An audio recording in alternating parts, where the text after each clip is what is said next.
Social মিডিয়ায় একটা ছবি ভাইরাল হচ্ছে যে আপনাদের মথুরাপুর লোকসভা কেন্দ্রে যিনি প্রার্থী ছিলেন অজয় কুমার দাস অধ্যাপক, তিনি বিজেপিতে জয়েন করেন। আমার কাছে যেটা খবর আছে, অজয় দাসের যে ছবিটা ওখানে লাগানো হয়েছে ওটা ইআই ছবি লাগানো হয়েছে। সত্য মিথ্যা আমি জানি না, কিন্তু আমি খোঁজ খবর নিয়ে যা জানতে পারছি ওই ছবিটাকে এডিট করে ওখানে ইআই করে লাগানো হয়েছে আইএসএফকে কালিমা লিপ্ত করার জন্য। একটা অজয় দাসের ছবি দিয়ে ওখানে আইএসএফের কোনো কিছু করতে পারবে না, তাও ওটা ফেক ছবি। আর প্রকাশ্যে তৃণমূলের নেতারা দাপিয়ে বেড়াচ্ছে বিজেপিতে গিয়ে, মানে বিজেপি দলটাকে পরিচালনা করছে, সেই ব্যাপারে ওরা কি বলবে? অজয় কথা কেউ বলে আর একবার বলতে বাধ্য হচ্ছে, সেই চালন সূচের ছিদ্র খুঁজে বেড়াচ্ছে। আলোনি যদি সূচের ছিদ্র খোঁজে তাহলে তো সমস্যার ব্যাপার না। আমি ধরলাম যে অজয় দাস চলে গেছে, সমস্যা কি তাদের? রাজনৈতিক অবস্থান পরিবর্তন এই ভারতবর্ষের রাজনীতিতে আলাদা কিছু ব্যাপার। প্রত্যেকটা রাজনৈতিক দল থেকে অন্য রাজনৈতিক দলে চলে যাচ্ছে। আমাদের একজনকে দেখিয়ে ছবি দেখাচ্ছে। তৃণমূলের পুরো বিজেপির দলটা পশ্চিমবঙ্গে চালাচ্ছে কারা? তৃণমূলের নেতারা বিজেপি দলটা চালাচ্ছে। প্রধান বিরোধী দলনেতা হচ্ছে কি শুভেন্দু অধিকারী, এক থালায় খাওয়া এক পাতে খাওয়া মমতা ব্যানার্জির সঙ্গে। অর্জুন সিং থেকে শুরু করে, সমুদ্র খান থেকে শুরু করে, আপনার তাপস, এই মুহূর্তে হাওড়ার যে তাপস ব্যানার্জি না চ্যাটার্জি, তাপস রায়, তাহলে কে নেই? সব তো মানে তলায় তলায় গিয়ে ওখানে দলটা তৃণমূল দল থেকে যদি ওখানে গিয়ে বিজেপির হাল না ধরতো তাহলে পশ্চিমবঙ্গে বিজেপিকে খুঁজে পাওয়া যেত না। এরা আবার এইসব কথা বলে কি করে?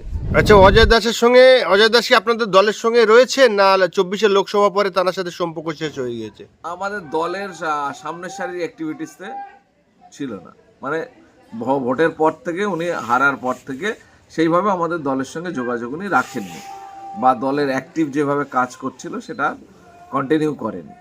তারপরেও আমি বলবো, আমি যা খোঁজ নিয়েছি ওই ছবিটা ইআই করে লাগিয়েছে। আমি তারপরে ধরলাম যে না, তিনি বিজেপিতে যোগ দিয়েছে। তাতে সমস্যা কোথায়?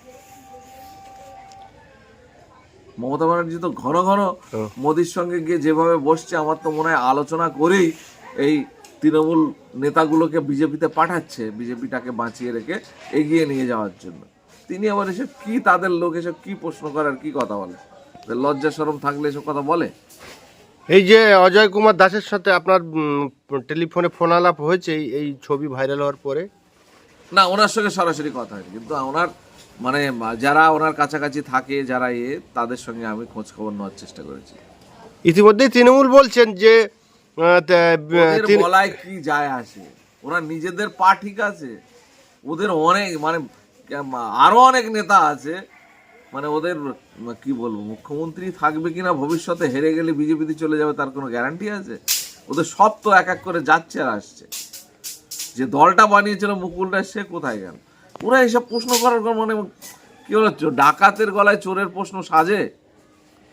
তাহলে কি মানে মুখ্যমন্ত্রী যে আপনি যে কথাটা বলছেন, তাহলে কি মুখ্যমন্ত্রী আরএস এর বাদ্য ছাত্রী, যেভাবে মন্দির? একদম উনি তো আরএসএস এর এজেন্ডাকে পশ্চিমবঙ্গে বাস্তবায়িত করছেন একটার পর একটা। আজকে ওখানে ওয়াকাফের আন্দোলন ব্রিগেডের ময়দানে উনি প্রধান বাধা দিলেন, আর ওখানে গীতা পাঠের অনুষ্ঠানে সহযোগিতা করছেন। তাহলে এখানে কি মানে এরা আলাদা করে কিছু এসব বলা আমাদের বলতে লাগে না? এটা মানে ব্যবহার, আচার, চাল চলন, অ্যাক্টিভিটিসে সাধারণ মানুষ মানে পরিষ্কার হয়ে যাচ্ছে সাধারণ মানুষের কাছে যে এই রাজ্যের শাসক দল এই রাজ্যের কি করতে চাইছে। মাননীয় নিজেই বলেছেন যে ওয়াকআপ নিয়ে গুলিগুলি করবেন না, আন্দোলন করতে হলে দিল্লিতে গিয়ে করুন, বাংলায় আমি রয়েছি, আমি নিজে নেতাজি ইন্দোরে ছিলাম। খুব সুন্দরভাবে তোমাদের গর্দান নামিয়ে দেবো, সেই কাজ করেছে।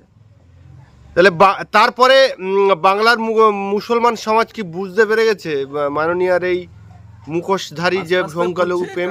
মানুষ তো এখন কি বলবো, ঠেকে শেখে আর ঠকে শেখে বলে না, ঠেকছে যখন দেখছে যে নিজের গোরস্থানে মাটি দিতে যেতে হবে, পারমিশন আনতে হবে মানে কালেক্টরের কাছ থেকে। অর্থাৎ আমার বাবার লাশ রেখে আমাকে কালেক্টরের কাছ থেকে টিকিট কেটে রসিদ আনতে হবে মাটি দেওয়ার জন্য। এখনো হয়তো শর্ট টাইমে এখনো শুরু হয়নি, এইটা যখন হবে তখন ওরা বুঝতে পারবে, নিজের ঘরে নিজে শুতে পারবে না, তখন মনে হয় বুঝতে পারবে যে তৃণমূল আর বিজেপি কিভাবে নেক্সাসটা চলছে, এদের সঙ্গে আর থাকা যাবে না। তবে অনেকেই বুঝছে এখন যে কি সর্বনাশ হলো, অনেকে ঘুরে আসছে।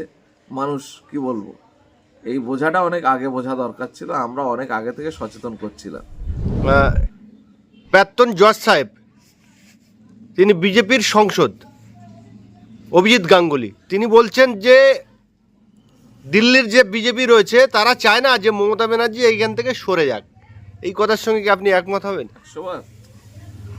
তিনি মনে প্রাণে ভেবেছিলেন যে পশ্চিমবঙ্গের সরকার যেভাবে অন্যায় কাজ করছে, যেভাবে জনবিরোধী নীতি রূপায়ণ করছে, যেভাবে জনস্বার্থে কাজ করছে, এই রাজ্যটাকে শ্মশানে পরিণত করছে, ভূমিষ্ঠ বাচ্চার মাথার উপরে যেভাবে ঋণের দায় চেপে যাচ্ছে, মানে কি বলবো, এই মুহূর্তে আমাদের কাছে খবর আছে 29,000 কোটি টাকা আবার ঋণ করছে।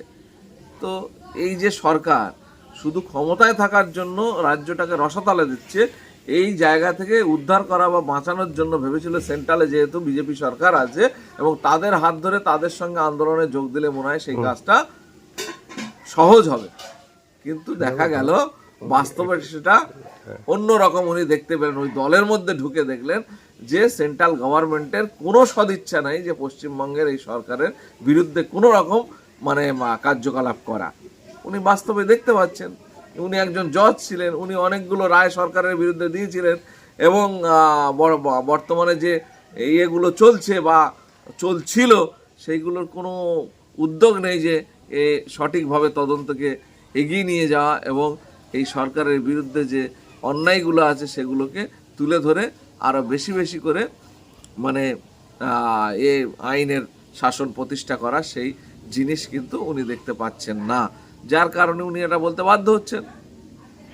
ইতিমধ্যেই ফুরফুরা শরীফের পীরজাদা বিতর্কিত, তিনি সবসময় মন্তব্য করে থাকেন, তোয়া সিদ্দিকী, তিনি বলছেন যে মমতা ব্যানার্জি মুসলিম সমাজকে ধোঁকা দিয়েছেন, তিনি সাপ হয়ে কামড়েছেন, ওঝা হয়ে ঝাড়িয়েছে। কি বলবেন? অনেক পরে বুঝতে পেরেছে আমার এই মুহূর্তে আমাদের যে ওবিসি কোটা, সেই কোটা শেষ, নতুন যে লিস্ট হয়েছে সেই লিস্টে আমরা দেখতে পাচ্ছি, আমি সেদিন দেখছিলাম তালিকা একটা সোশ্যাল মিডিয়া, সেই তালিকাতে মুসলিম কমিউনিটির যারা যে মানে টাইটেলগুলো ব্যবহার করে ওবিসি সুযোগগুলো পাচ্ছিল সেই টোটালটা 32খানার মতো টাইটেল ক্যান্সেল করে দিয়েছে।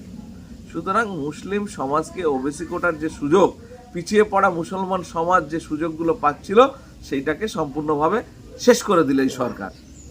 আর চাকরি বাকরিতে 2% নিচে নামিয়ে দিয়েছে। তাহলে আর আছেটা কি? বাঁচার রাস্তাটা কি? এখন উনি বুঝতে পারছেন। এটা তো অনেক আগে বুঝলে তো দর কষাকষি করে বলে ক্ষমতার বিরুদ্ধে থেকে দাবি দাবা আদায়ের জন্য লড়াই সংগ্রাম করা, অর্থাৎ বিরোধী থাকলে সুবিধা সুযোগ বেশি পাওয়া যায়। আমরা যেটা থাকি, উনি বিরোধিতা এতদিন করেননি। উনি ভেবেছিলেন যে মমতা আমাদের মনে হয় মানে মসিয়া আমাদের একসঙ্গে নিয়ে ইফতার করছে, নামাজ পড়ছে, মনে হয় আমাদেরকে বাঁচিয়ে দেবে। এখন নামাজ পড়ার নাম করে পুরো শেষ করে দেবে, এটা তো বুঝতে পারেনি। এখন বুঝতে পারছে, দেরিতে ঘুম ভেঙেছে। কি বলবো, বর্তমান রাজ্যের সরকার, যে সরকার চলছে তৃণমূলে, তারা বিজেপি এবং আরএসএস এর বিভিন্ন প্রোগ্রামে সহযোগিতা করছেন একদম, কিন্তু মুসলিম বা অন্য অন্য সিপিএম, কংগ্রেস, আইএসএফ কোনো প্রোগ্রাম অনুষ্ঠান করতে দিচ্ছে না। এ তো পরিষ্কার।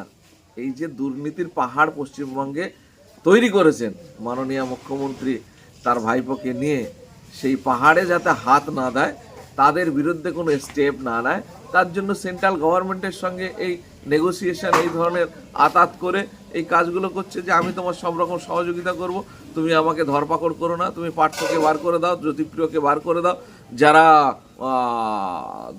এই দুর্নীতির সঙ্গে যুক্ত হয়ে ইডি সিবিআইয়ের হেফাজতে আছে, সেইগুলোকে জেল হেফাজত আছে, সেইগুলো যাতে সহজে বাইরে বার হয়ে আসতে পারে তার সুযোগ করে দাও। সেগুলো সেন্ট্রাল গভর্নমেন্ট করে দিচ্ছে, তাদের বিরুদ্ধে তদন্ত না ত্বরান্বিত করে তাদেরকে বার হয়ে যাওয়ার সুযোগ করে দিচ্ছে, যার কারণে পশ্চিমবঙ্গে সরকার তাকে এইভাবে সুযোগ দিচ্ছে। এ তো পুরো আন্ডারস্ট্যান্ডিং।